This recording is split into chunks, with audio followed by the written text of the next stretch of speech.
Let's Get Functional has always been conceived as a cross-curricular resource across the subjects of maths, English and ICT. What we've tried to do is to create a resource where there's no distinction between levels. We use the same resources, same worksheets, same materials for level 1 and level 2 pupils, and that means that people who sometimes be feeling it's difficult to progress in their work, because they're using the same resource, can just change the level of sophistication that they use when they work with the materials. There are actually 3 contexts that we use within Let's Get Functional. The first context is what went wrong with the prom. Now, this will be a familiar situation to many secondary schools. The social event of the year. Lots of videos, lots of material to support a really engaging activity for students to really get involved in, something that they'll be very, very interested and concerned about themselves. So the whole idea is that the prom took place and, of course, everything went wrong. There was poor behaviour, the finances were all shot, and obviously the head teacher has said there's going to be no more dances like this happening again. So one of the things they have to do is convince the school, convince the head teacher that a dance can go ahead this year.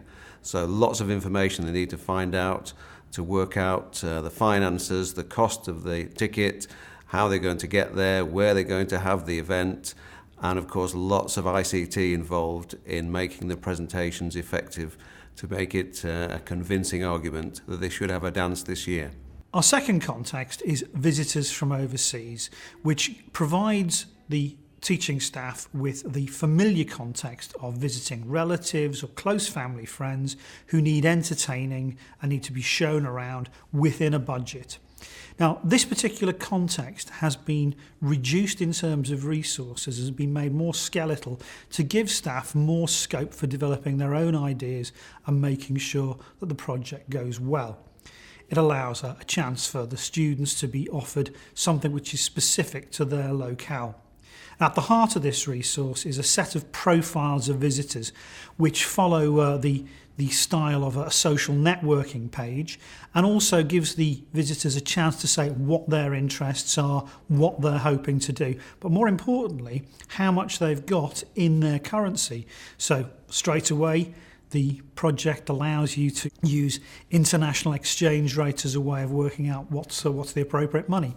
But the biggest thing on this one is that, as all things in life, not everything goes to plan. So there's a bombshell moment where all the plans which have been created have to be adjusted to accommodate for a new situation. And finally, our third context is based around the world of insurance. In our Pupil Voice publication, Money on Our Minds, young people highlighted the fact that insurance was one thing they wanted to know more about. Therefore, we've created this resource, Insurance Who Needs It.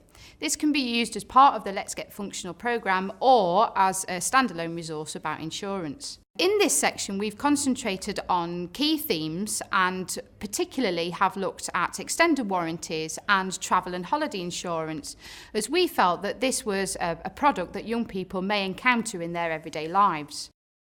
We also give ideas for how the materials and the activities can feed into the personal learning and thinking skills agenda, PELTS, and we also give ideas for how to involve external stakeholders in a box at the end of the materials, and suggesting things like using school bursars to come in and work with the students, or people from outside the school environment.